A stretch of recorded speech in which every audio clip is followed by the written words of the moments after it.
شروع اللہ کا نام لے کر جو بڑا مہربان نہایت رحم والا ہے۔ ہم نے نوح کو ان کی قوم کی طرف بھیجا کہ پیشتر اس کے کہ ان پر درد دینے والا عذاب واقع ہو اپنی قوم کو خبردار کر دو۔ انہوں نے کہا کہ بھائیو، میں تم کو کھلے طور پر خبردار کرتا ہوں کہ اللہ کی عبادت کرو اور اس سے ڈرو اور میرا کہا مانو، وہ تمہارے گناہ بخش دے گا اور موت کے وقت مقرر تک تم کو مہلت عطا کرے گا۔ جب اللہ کا مقرر کیا ہوا وقت آ جاتا ہے تو تاخیر نہیں کی جاتی، کاش تم جانتے ہوتے۔ جب لوگوں نے نہ مانا تو نوح نے اللہ سے عرض کی کہ پروردگار، میں اپنی قوم کو رات دن بلاتا رہا لیکن میرے بلانے سے وہ اور زیادہ گریز کرتے رہے۔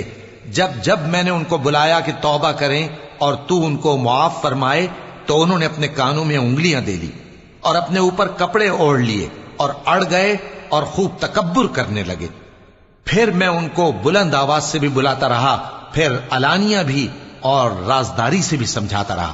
پھر میں نے کہا کہ اپنے پروردگار سے معافی مانگو کہ وہ بڑا معاف کرنے والا ہے۔ وہ تم پر آسمان سے موسلا دھار میں برسائے گا اور تمہارے مال اور بیٹوں میں اضافہ کرے گا اور تمہیں باغ عطا کرے گا اور ان میں تمہارے لیے نہریں بہا دے گا۔ تم کو کیا ہوا ہے کہ تم اللہ کی عظمت کا اعتقاد نہیں رکھتے، حالانکہ اس نے تم کو طرح طرح کی حالتوں میں پیدا کیا ہے؟ کیا تم نے نہیں دیکھا کہ اللہ نے 7 آسمان کیسے اوپر تلے بنائے ہیں اور چاند کو ان میں روشن بنایا ہے اور سورج کو چراغ بنا دیا ہے؟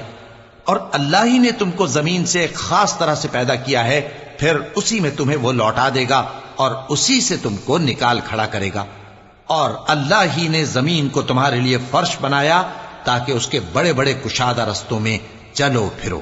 آخر میں نوح نے عرض کی کہ میرے پروردگار، یہ لوگ میرے کہنے پر نہیں چلے اور ایسوں کے تابع ہوئے ہیں جن کو ان کے مال اور اولاد نے نقصان کے سوا کچھ فائدہ نہ دیا، اور وہ بڑی بڑی چالیں چلے اور کہنے لگے کہ اپنے معبودوں کو ہرگز نہ چھوڑنا، اور ود اور سوا اور یغوث اور یعوق اور نصر کو کبھی نہ چھوڑنا۔